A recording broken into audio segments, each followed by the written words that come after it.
Donc, on est ici aujourd'hui pour lancer un appel à l'aide aux agents de la paix. On est ici, on est tous pacifiques.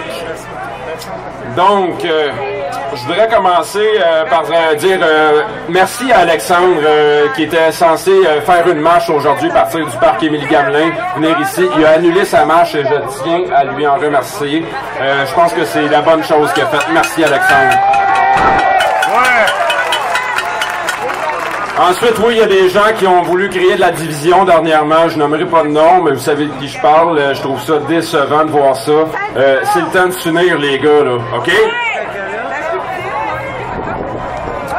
Donc, je vais commencer par vous lire, c'est pour les agents de la paix, les policiers que je vous lis ça aujourd'hui. C'est le code de conduite pour les responsables de l'application de la loi qui ont été adoptés par l'Assemblée générale des Nations unies le 17 décembre 1979. Dans l'accomplissement de leurs devoirs, les responsables de l'application de la loi doivent respecter et protéger la dignité humaine et défendre et protéger les droits fondamentaux de toute personne. Donc, agents de la paix, défendez-nous.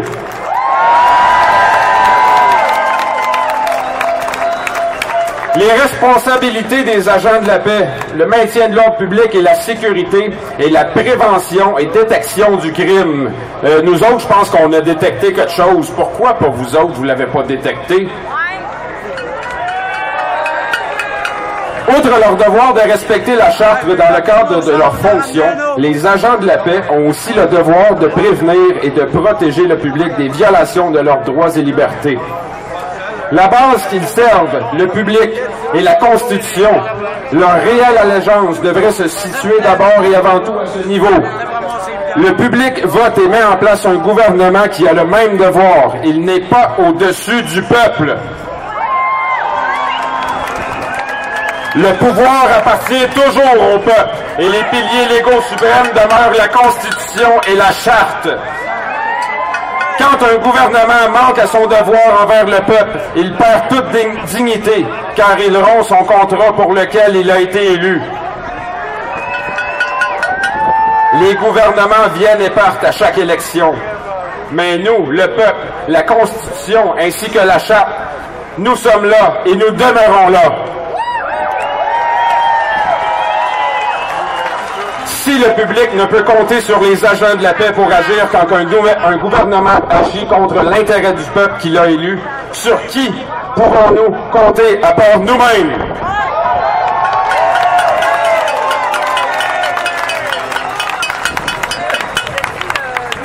Je vais poursuivre avec une citation de Edmund Burke. Pour triompher, le mal n'a besoin que de l'inaction des gens de bien. Je vais le répéter. Pour triompher, le mal n'a besoin que de l'inaction des gens de bien. Donc, pensez à l'action, agents de la paix. S'il vous plaît, pensez à l'action.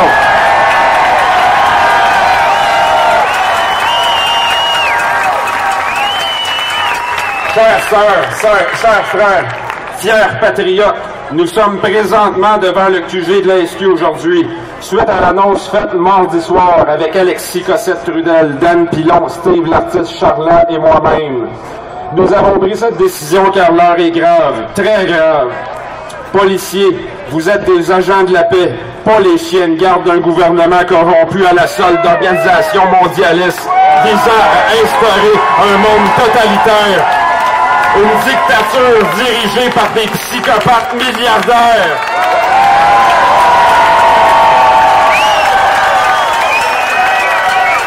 Nous sommes du même peuple. Policiers, vous avez le devoir moral, voire même la responsabilité de protéger la Constitution et le peuple, pas un gouvernement qui fait de la désobéissance politique envers son peuple.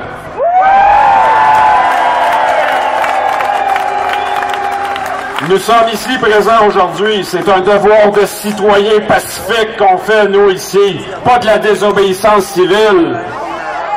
Nous demandons aux policiers de faire leur devoir, de défendre la Constitution, de défendre la Charte des droits et libertés, puis d'arrêter ces criminels.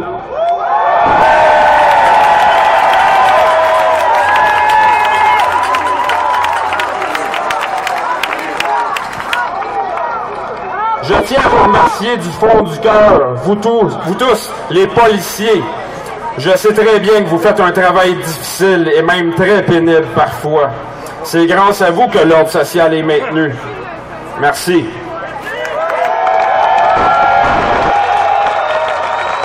Aux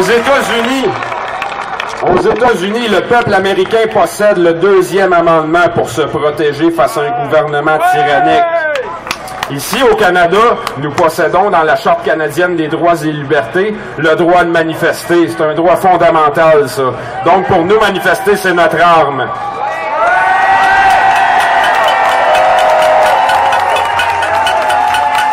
Je tiens à remercier les policiers qui respectent ce droit-là, car oui, ils le respectent. Depuis le 25 avril, avec Appel à la liberté, on sort, on se rassemble dans la rue, puis on manifeste. Puis depuis le 25 avril, avec Appel à la liberté, on doit avoir fait au moins une trentaine de rassemblements pacifiques, et les policiers l'ont toujours respecté. Je vous en remercie du fond du cœur.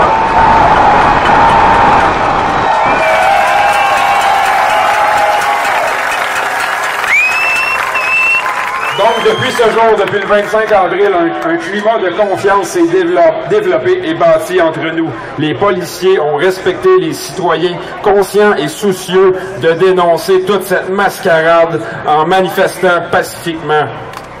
Merci encore les policiers.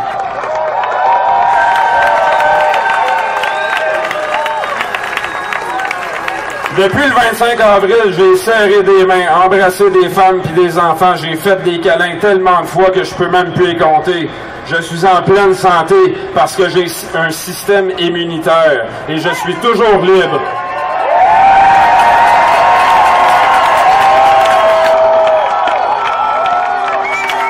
Et je suis toujours libre car les agents de la paix que l'on peut comparer au système immunitaire de notre société nous ont protégés.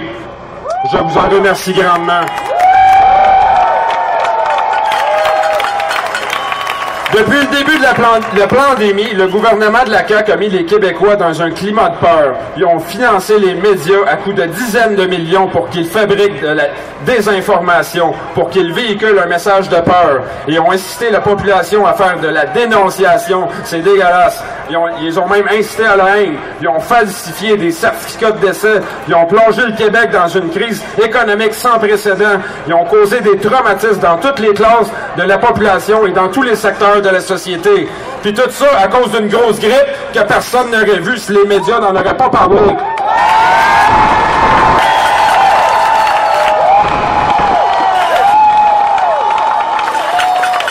Ils n'ont pas le droit de disposer de ma vie comme ça. Ils n'ont pas le droit de disposer de la vie d'un peuple de cette façon. Moi, je ne le permets pas. Et vous?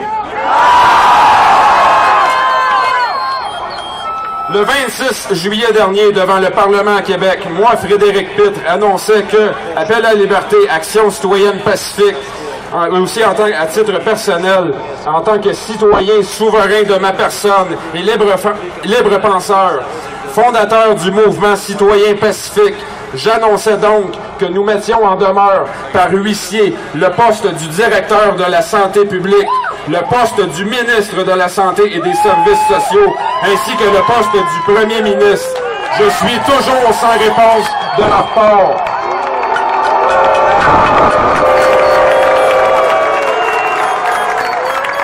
Je passe donc à l'étape suivante. Ici, aujourd'hui, je les accuse d'avoir mis la population par terre. Je les accuse d'être des traîtres à la nation. Je les accuse de haute trahison. Je les accuse et demande que justice soit faite. Policiers!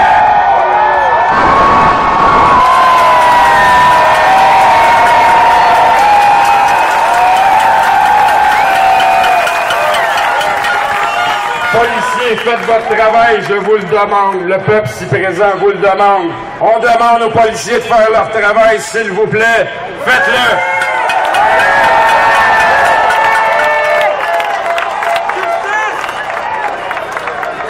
J'ai quelques documents à vous remettre aujourd'hui avec mon ami Mario Roy.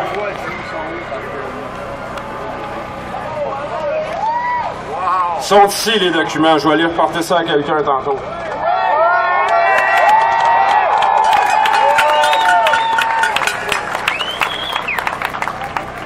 Vous trouverez là-dedans une poursuite aux criminels. dans les documents que nous irons vous remettre dans quelques instants, accompagnés de preuves. Vous trouverez aussi le code de conduite pour les responsables de l'application de la loi adoptée par l'Assemblée générale des Nations unies le 17 décembre 1979. Vous trouverez aussi la Constitution canadienne, codification administrative des lois constitutionnelles, la Déclaration universelle des droits de l'homme de 1948, le statut et le jugement du tribunal de Nuremberg, les 3 copies des mises en demeure que j'ai faites et envoyées par huissier le 27 juillet dernier, accompagnées de la facture du bureau d'huissier.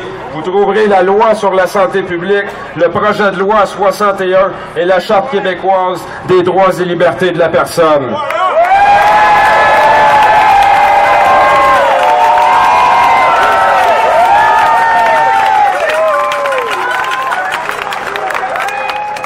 Je vais poursuivre en continuant avec un texte qu'une amie m'a écrit. Ça m'a tellement touché qu'il faut que je vous le lise. Merci, Sandra. C'est l'âme en paix que je me présente devant vous aujourd'hui sous une bannière de solidarité avec un drapeau blanc. Je vous parle à vous, et non pas en tant que citoyen, mais en tant que frère, pour vous tendre la main, à vous, hommes et femmes, travaillant avec acharnement à la protection de la population. Depuis l'adoption de la loi de l'état d'urgence adoptée vendredi 13, bizarre vendredi 13, mais bon. Depuis vendredi 13 mars 2020, des ordres qui vont à l'encontre des droits et libertés des citoyens sont donnés par les hauts dirigeants de ce monde en lien avec la crise du COVID. Ceux qui sont au sommet représentent une infime minorité. Ce sont eux qui ont besoin de vous pour faire appliquer leurs nouvelles règles incohérentes et dénuées de sens. Depuis le début de cette lutte qui nous concerne tous, vous vous tenez à nos côtés pour nous supporter dans nos actions. Ensemble, nous avons réussi à créer un lien de confiance dans un respect mutuel. Nous avons compris que nous devions nous allier afin que puisse se réaliser cette quête de liberté. Je sais qu'au fond de mon cœur, vous espérez la même chose que nous, qui ne désirent que profondément mettre fin à cette tyrannie. Vous avez vu comme nous les conséquences des décisions dans la société. Je vous parle des victimes qui sont ignorées dans la foule, ces personnes qui souffrent en silence, sans possibilité de s'exprimer, celles qui trop souvent sont oubliées. Comme nous tous, vous avez des familles, des amis, des enfants. Il est maintenant temps de vous questionner sur la position que vous voulez adopter afin de les protéger. Quel avenir voulez-vous aux générations futures de cette nation? Nous savons que cette mascarade n'est en fait rien d'autre qu'une tentative de prise de contrôle politique. Vous le savez tous, comme moi, que le pouvoir que les dirigeants essayent de s'accorder est démesuré. Ces mêmes pouvoirs représentent une telle dangerosité pour le futur. Je vous demande à vous de nous aider.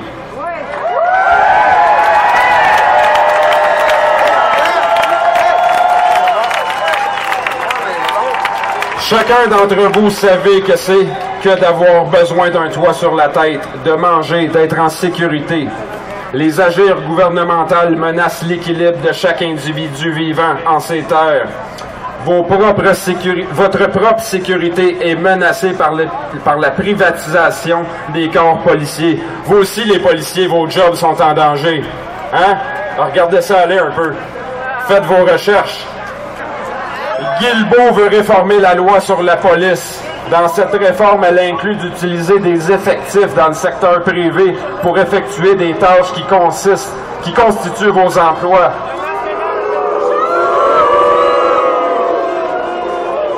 De plus, la technologie tranquillement s'installe pour vous enlever une partie de votre travail.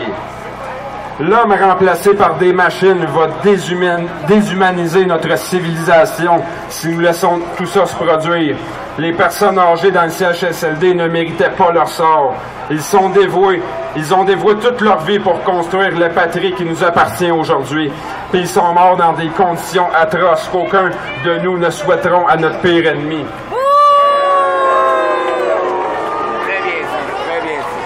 La loi d'Omerta est omniprésente dans toutes les sphères de cette société.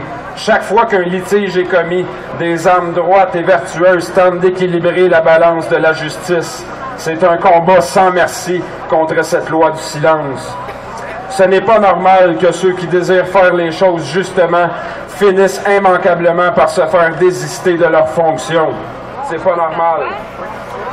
Vous-même, policiers, dans le cadre de votre travail, vous devez vous soumettre à vos supérieurs sous peine de congédiement. À quel point sommes-nous libres de nous accorder face à nos valeurs? À quel point sommes-nous libres de faire éclater la vérité? Les dirigeants n'en ont rien à faire de vous, de moi. Ils ont encore seulement leurs propres bénéfices, leur propre pouvoir et leur propre classe sociale. Nous sommes tous responsables de ce qui s'est produit.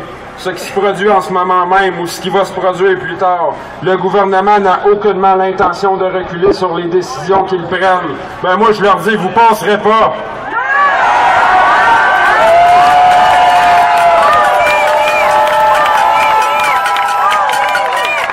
Ils se servent de la population pour créer une nouvelle normalité que nous ne voulons pas.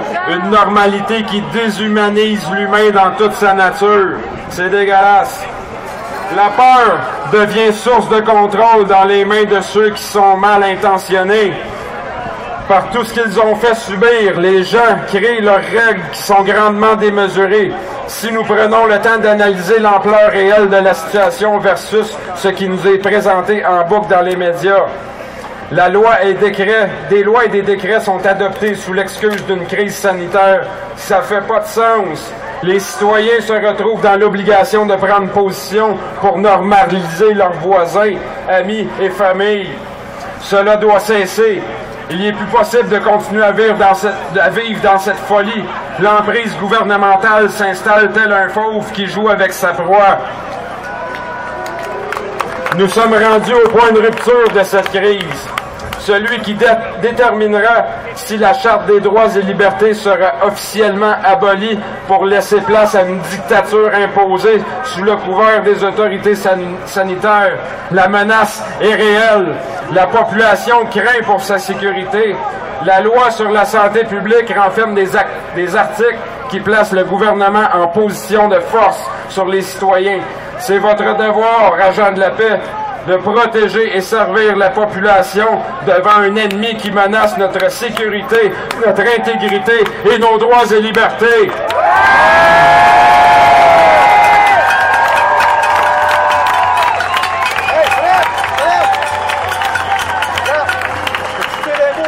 Non. Êtes-vous l'arme au bout de la main de l'ennemi ou bien êtes-vous le bouclier d'un peuple uni? J'espère que vous êtes le bouclier du peuple, agents de la paix. Protégez-nous!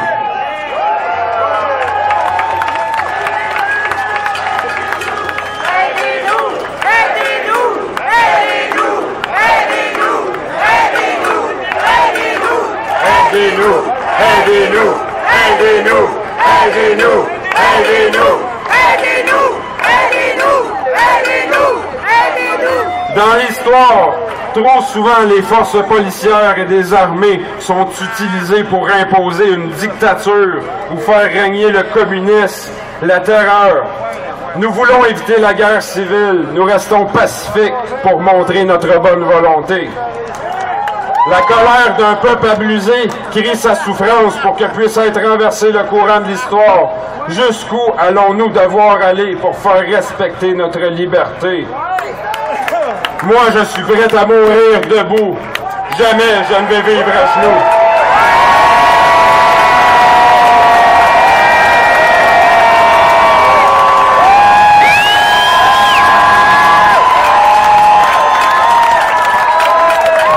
Un peuple uni, toujours sera vainqueur. Merci les amis.